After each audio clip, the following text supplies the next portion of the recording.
बहुत सारी डाइट मैंने फॉलो कर रखी है। अगर मुझे कोई पर्टिकुलर कैंपेन या पर्टिकुलर शो आ रहा है जिससे मुझे एकदम से अपना वेट कम करना है तो उस समय मैं कीटो डाइट कई बार फॉलो करता हूँ। मॉडल का सबसे ज़्यादा इंपॉर्टेंट है फेस। जितना आप खराब खाओगे वो फेस पे विजिबल होगा ही, तो थोड़ा सा ये बैलेंस रखना पड़ता है।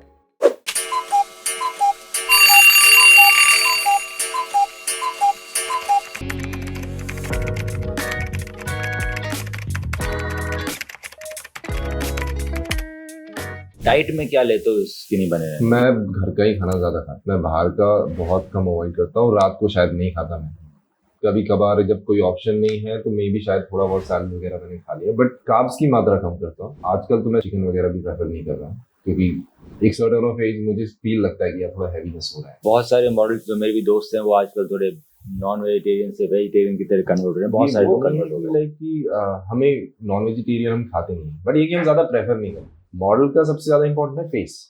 जितना आप खराब खाओगे वो फेस पे विजिबल होगा ही होगा, तो थोड़ा सा ये बैलेंस रखना पड़ता है। बहुत सारी डाइट मैंने फॉलो कर रखी है। अगर मुझे कोई पर्टिकुलर कैंपेन या पर्टिकुलर शो आ रहा है जिससे मुझे एकदम से अपना वेट कम करना है तो उस समय मैं कीटो डाइट कई बार फॉलो करता हूँ। कीटो डाइट में मैं कार्बोहाइड्रेट नहीं खाता, मैं सिर्फ फैट और प्रोटीन खाता हूँ। Keto diet is something which is very good for quick weight loss. खाना कौन कौन सा है वो? सो कीटो डाइट के अंदर आप बेसिकली आप प्रोटीन खाते हो बहुत सारा, जिसमें चिकन भी आता है, मीट भी आता है, पर वो प्रोटीन जिसमें कार्ब्स कम होते हैं। जैसे दाल नहीं आएगी उसके अंदर, जिस भी चीज़ में कार्ब्स हैं वो नहीं आएगी।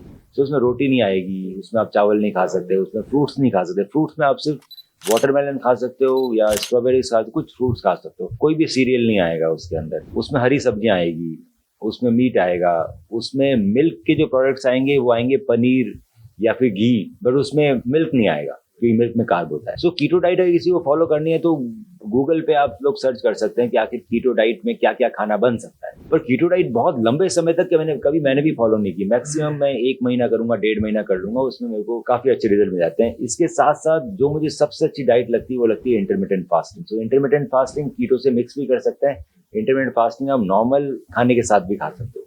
इसके अंदर जो मैं फॉलो करता हूँ, मैं 16 आवर्स का फास्ट रखता हूँ। जैसे मैंने रात को कभी भी खाना खाया, 9 बजे खाया, 10 बजे खाया, उसके बाद मैं 16 घंटे बाद ही खाऊंगा। कुछ लोग बोलते हैं ब्रेकफास्ट स्किप नहीं करना चाहिए था। ऐसे कि मैं ब्रेकफास्ट स्किप नहीं कर रहा, I am postponing my breakfast. No more majorly मैंने ये देखा कि ब्रेकफास्ट स्किप करने से एसिडिटी प्रॉब्लम बहुत आती है।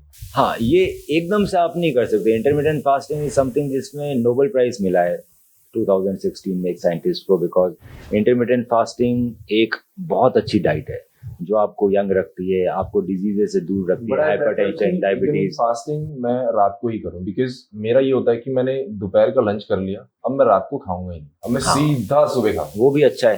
तो अलग अलग होता है कि रात को तो मैं सो रहा हूँ और यूजुअली डाइजेशन का कुछ प्रॉब्लम भी नहीं है, बट यहाँ पे इंडिया में एक्चुअली ऐसा है कि हैवी खाना रात को खाया जाता है जी। सबसे ज्यादा हैवी मसाले, बटर चिकन चल रही है, सब चीज चल रही है, शोज में भी हमने देखा है और ये सब चीजें चल रही है, बट ये एक्चुअली खराब है हमारी बॉडी के लिए।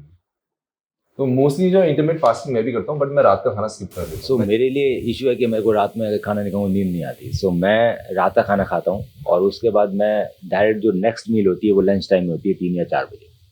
अब ये आप एकदम से चालू नहीं कर सकते। अगर आप सुबह 7 बजे नाश्ता कर रहे हो, ब्रेकफास्ट कर रहे हो, तो पहले इनिशियल ट्राई करो कि वो 9 बजे हो, फिर अगले वीक से आप उसको 10 बजे, फिर 2-3 वीक के बाद 11 बजे, धीरे धीरे धीरे करके 5-7 महीने में शायद अभी आप अचीव कर लो कि आप दोपहर में अपना ब्रेकफास्ट करो लंच के साथ। बाय द वे, अगर मॉडलिंग ज्वाइन कर लोगे तो ऑटोमेटिकली आदत पड़ जाएगी। ये आपको इंडस्ट्री पढ़ा देगी यार। सो ये 2 चीजें हैं कि आपको कौन सी डाइट ले सकते हो, इंपॉर्टेंट है स्किन रहने के लिए, कौन कौन सी एक्सरसाइजेस कर सकते हो, ये दोनों ही हमने कवर किया। अब नेक्स्ट एपिसोड में हम बात करेंगे। बट इसमें इस टॉपिक को एंड करने से पहले मैं ये भी बोलूँगा काफी लोगों को कि काफी होता है कि हम शॉर्ट स्लीप लेते हैं और हम वर्कआउट करने चले जाते हैं। आई बिलीव कि ये ना करें।